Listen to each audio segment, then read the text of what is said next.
Hello दोस्तों, कैसे आप सभी लोग। आज की इस वीडियो के माध्यम से हम सभी लोग अधिगम अक्षमता के बारे में अध्ययन करेंगे। अधिगम अक्षमता कितने प्रकार के होते हैं, कौन कौन से होते हैं, इसको एक ट्रिक के माध्यम से हम लोग याद रखेंगे। आप लोगों ने बहुत सारे वीडियो देखे होंगे, लेकिन फिर भी इन चीज़ों को आप भूल जाते होंगे। और आपके सीटेट के एग्ज़ाम में आपको सारे सब्जेक्ट मिला करके बात करें तो कम से कम 5 नंबर के क्वेश्चन यहाँ से पूछे जाते हैं। ठीक है, तो आज हम एक ऐसे ट्रिक के माध्यम से इसको पढ़ेंगे ना कि हम लोग कभी भी उसको भूल ही नहीं पाएंगे। और आपके एग्ज़ाम में जितने सारे क्वेश्चन इससे बनेंगे, सारे क्वेश्चन को बड़ी आसानी से आप जवाब दे पाएंगे। तो आज की इस वीडियो के माध्यम से आप किन किन चीज़ों को सीखेंगे, चलिए उस पर एक नज़र डालते हैं। तो सबसे पहले आप जानेंगे कि अधिगम अक्षमता यानी लर्निंग डिसेबिलिटी क्या होती है।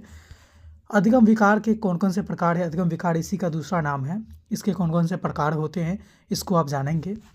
कौन कौन से अधिगम अक्षमता के कौन कौन से नाम हैं इसको भी आप जानेंगे। और साथ ही साथ अधिगम अक्षमता पहचानने का शानदार ट्रिक को भी जानेंगे, कैसे इसको हम लोग याद रख सकते हैं, इसके बारे में भी अध्ययन करने वाले हैं।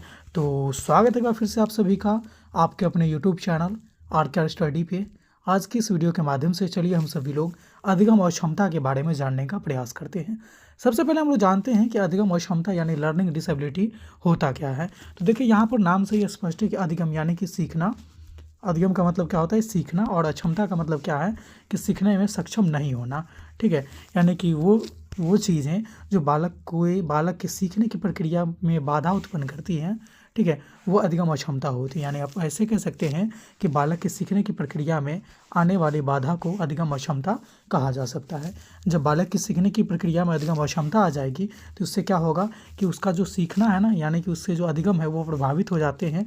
और यह अधिगम अक्षमता शारीरिक भी हो सकते हैं, मानसिक भी हो सकते हैं और अन्य प्रकार के भी हो सकते हैं। ठीक है, ये टॉपिक बहुत ज़्यादा महत्वपूर्ण है और बहुत ही कम समय में हम लोग इसको बहुत ही अच्छे ढंग से याद करने वाले हैं।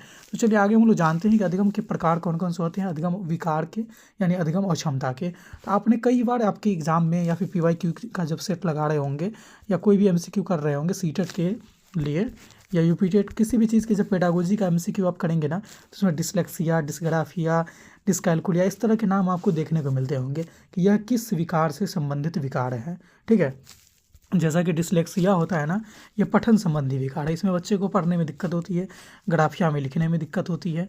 ठीक है, तो इस तरह से जैसे कैलकुलिया गणित में दिक्कत होती है। तो चूंकि हम कैसे लिख रहे हैं, क्योंकि हमको ये सारी चीज़ें याद है। ठीक है, इसीलिए हम फटाफट इसका बता दे रहे हैं कि लेक्सिया पढ़ने में, ग्राफिया लिखने में, कैलकुलिया गणित में, ठीक है, अफेजिया फिर भाषा में, इस तरह से हमको याद है। और ये चीज़ें आपको भी याद हो जाएगी। बस 2 मिनट आप यहाँ पे ध्यान से सुनिएगा वो आगे जो मैं आपको बताने वाला हूँ, और उसके माध्यम से आपको किसी दूसरे वीडियो को देखने की ज़रूरत नहीं पड़ेगी, इतना मेरा गारंटी है। ठीक है, बस आप इन सारे नामों को याद रखिएगा, डिसलेक्सिया, ग्राफिया, कैलकुलिया, अफेजिया, फ्लेक्सिया, डिस्थेमिया, डिसमॉर्फिया। यही कुछ आपके इम्पोर्टेंट जो है ना, दिया है इम्पोर्टेंट कुछ है यहाँ पर। ठीक है, जो आपके एग्ज़ाम में पूछे जाते हैं, ये सारे अधिगम विकार के नाम हुए। अब इसमें क्या प्रभावित होते हैं, ये कैसे याद रखेंगे, चलिए इसके बारे में हम लोग जानते हैं।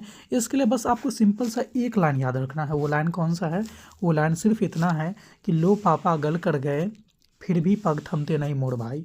बस अगर इतना लाइन आप याद रखते हैं तो समझ लीजिए आपके सीटेट के एग्ज़ाम में 5 नंबर पक्का हो गए। ठीक है, बस एक ही सेंटेंस आपको याद रखना है कि लो पापा गल कर गए फिर भी पग थमते नहीं मोड़ भाई।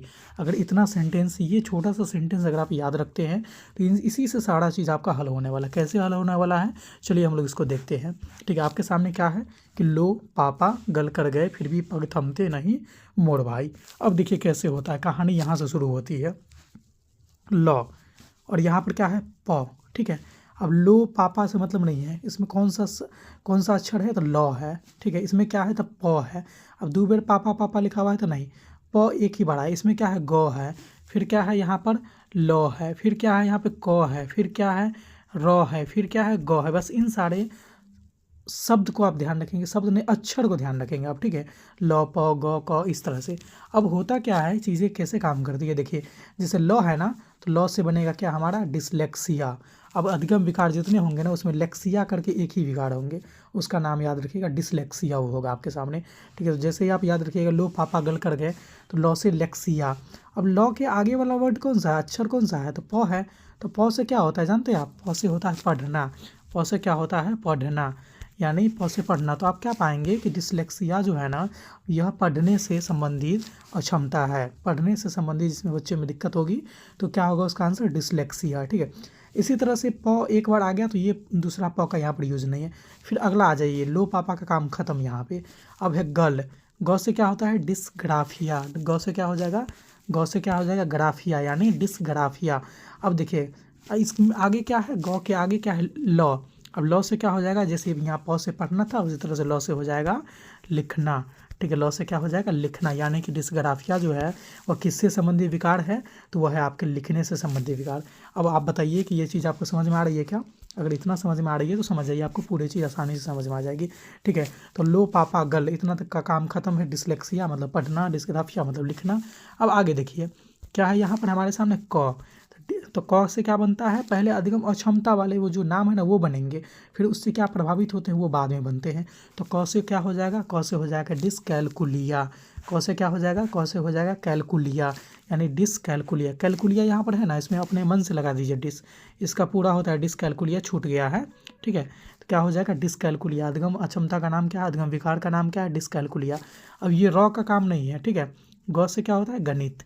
गौ से क्या होता है? गणित। यानी ऐसे भी याद रखिएगा कैलकुलेशन। कैलकुलिया का मतलब क्या? कैलकुलेशन। कैलकुलेशन किस में होता है? गणित में होता है। ठीक है, तो क से कैलकुलिया फिर गौ से गणित। ठीक है, तो यहाँ पर हो गया। अब लो पापा गल कर गए, इतना तक का काम हो गया। गौ से क्या हो जाएगा? गणित हो जाएगा। ठीक है, तो यहाँ तक का काम हो गया। एक बार फिर से रिवीजन कर लीजिए। लॉ से लेक्सिया, लो पापा यानी लॉ से लेक्सिया किससे संबंधी विकार है? तो प से पढ़ना। फिर देखिए गौ से ग्राफिया यानी डिसग्राफिया। आगे है लॉ, तो किससे संबंधी विकार है? लिखना, लॉ फॉर लिखना। यहाँ पर डिसकैलकुलिया। क है कर, कर गए, यहाँ पर गौ। गौ किससे संबंधी है? गणित। यानी डिसकैलकुलिया किससे संबंधी विकार है? गणित से। आधा हो गया आपका। अब देखिए आगे क्या है? फ। अब पहले क्या आएगा? पहले अधिगम अक्षमता का नाम आएगा। ठीक है, यानी फ से क्या हो जाएगा? फेजिया। इसको एक नाम है अफेजिया, एक अधिगम विकार का नाम क्या है? अफेजिया। ठीक है, अफेजिया किससे संबंध होगा? रॉ वाले को हम लोग को नहीं लेना है, यहाँ भी रॉ को छोड़ दिए थे, यहाँ भी रॉ को हम लोग छोड़ देंगे। रॉ के बाद क्या है? यहाँ पर भी से मतलब है ही नहीं, सीधा समझिएगा क्या है? भाव। ठीक है, भाव। भाव से क्या होता है? भाषा। यानी कि अफेजिया किससे संबंधी विकार हो जाएगा? अफेजिया किससे संबंधी विकार हो जाएगा? तो अफेजिया जो है भाषा से संबंधी विकार हो जाएगा। इसमें बच्चे को भाषा सीखने में दिक्कत होती है। ठीक है, वो कौन सा अधिगम अक्षमता हो जाएगा? तो वो हो जाएगा अफेजिया। ठीक है, तो इसका भी काम हो गया। अब देखिए यहाँ पर क्या है? प। ये क्या है? प। पग में क्या आता है? प। अब प से क्या हो जाएगा? प्रेक्सिया। इसमें डिस लगा दीजिए अपना मन से सब में। ठीक है, तो क्या हो जाएगा? डिसप्रेक्सिया। क्या हो जाएगा? डिसप्रेक्सिया। अब इसमें गौ से काम है नहीं, गौ एक ही बार यूज होता है। ठीक है, जो गणित का हम लोगों ने यूज कर लिया। इसके बाद थ आता है ना, थ। तो यानी थ से क्या हो जाएगा? थ से हो जाएगा सॉरी, यहाँ पर गौ का है यूज। ठीक है, गौ का यूज 2 बार होता है, याद रखिए गौ का यूज हमेशा 2 बार होगा। ठीक है, तो प गौ पग मतलब यहाँ पर गौ से गामक कौशल, गामक कौशल। ठीक है, गौ से क्या हो जाएगा? गामक कौशल। ठीक है, तो यहाँ पर एक गौ से हो जाता है गणित और दूसरा से हो जाता है गौ से गामक। यानी कि एक गामक कौशल में जैसे कि फुदकना, कुदकना, ये सब क्या है? गामक कौशल में आते हैं। इसमें बच्चे को दिक्कत हो रही है, मतलब क्या? जैसे लिखना भी गामक कौशल ही है। ठीक है, तो इसमें बच्चे को दिक्कत हो जाएगी तो मतलब क्या हो जाएगा? कौन सा बीमारी है? डिसप्रेक्सिया है। तो पग, पग का मतलब ये हो गया। फिर आता है थ। यहाँ पर क्या है? थ। थ एक अधिगम अक्षमता का नाम है डिस्थीमिया। क्या है? डिस्थीमिया। थ से क्या हो जाएगा? डिस्थीमिया। अब ये किससे संबंधी है? तो ये जो है ना, इसमें मौ का कोई मतलब नहीं है, मौ का कोई मतलब नहीं है। यहाँ पर क्या है? तो का मतलब होता है तनाव की स्थिति में। ठीक है, जब होता है ना कि जब बच्चा तनाव की स्थिति जूझ रहा हो तो वो कहते हैं ना कि उसमें कौन सी क्षमता है, तो ये हो जाएगा डिस्थीमिया। डिस्थीमिया में क्या होता है? कि तनाव की स्थिति में। अब यहाँ पर अगला जो शब्द है ना, नहीं। नहीं का मतलब होता है नहीं, कुछ भी नहीं, तो नहीं को नहीं मान के ही चलेंगे। नहीं का मतलब कट्टिस, इसमें कुछ नहीं होगा। ठीक है, नहीं का मतलब नहीं होता। अब यहाँ पे है मोर, तो इसका नाम ही है पूरा। मोर का मतलब डिस्मोर्फिया। डिस्मोर्फिया, देखिए मोर का मतलब क्या हो जाएगा? मोर का मतलब हो जाएगा डिस्मोर्फिया। ठीक है, डिस्मोर्फिया। ठीक है, अब यहाँ पर देखिए मोर्फिया का आगे क्या है? भाव। ई का मतलब कुछ नहीं है यहाँ पर। भाव, भाव से क्या होता है? एक होता है भ्रम की स्थिति, होता है ना कि भ्रम हो जाना, तो वो होता है, ये भी एक तरह का अधिगम विकार है, अधिगम अक्षमता है। तो भाव से हो जाएगा भ्रम की स्थिति पैदा करना। ठीक है, तो बस यही आपका छोटा सा ट्रिक है, बड़ा ही इंपॉर्टेंट ट्रिक है। इसके माध्यम से आप सारे अधिगम विकार को, उससे संबंधित जो चीज़ें होती हैं उसको आप याद रख पाएंगे 1 मिनट में। ठीक है, कैसे? तो चलिए एक बार फिर से रिवीजन करिए मेरे साथ। लो पापा गल कर गए फिर भी पग थमते नहीं मोर भाई, एक आपका सेंटेंस है। बस इतना याद रख लीजिएगा, आपके सारे अधिगम क्षमता याद हो जाएंगे। लॉ से लेक्सिया, जैसे आपके एग्जाम में आ गया आपके एग्जाम में आ गया मान लीजिए डिसकैलकुलिया, ठीक है, तो आप कैसे याद रखेंगे? तो लो पापा गल कर गए, क तक पहुंच जाइएगा, ठीक है, क से कैलकुलिया। क से अगला लाइन कौन सा है? कल गल कर, र का मतलब नहीं हम बताए थे गए, मतलब कैलकुलिया का आगे क्या है? ग है। ग से क्या होता है? गणित। यानी आप सीधा समझ जाइएगा कि डिसकैलकुलिया का मतलब क्या हो गया कि गणित संबंधी कौशल है, उसमें दिक्कत आ रही है, ठीक है। इसी तरह से आप ध्यान रखेंगे, सारी चीज़ों को बड़ी आसानी से याद रखिएगा। लॉफोलेक्सिया ये क्या है? डिसलेक्सिया ये क्या है? पढ़ना संबंधी। फिर देखिए ग से डिस्ग्राफिया, ये इसके आगे क्या है? लॉ मतलब लिखने संबंधी। फिर क से क्या है? कैलकुलिया। क से आगे क्या है? ग मतलब गणित संबंधी। फिर देखिए फ से अफेजिया और इससे आगे क्या है? भ यानी भाषा संबंधी। फिर आ गया प यानी डिस्प्रेक्सिया, फिर इसके आगे क्या है? ग मतलब गामा कौशल से संबंधी। फिर आ गया थ से क्या होता है? डिस्थीमिया। अब इसके आगे क्या है? त यानी तनाव की स्थिति। नहीं का मतलब नहीं होता, इसको याद रखिएगा।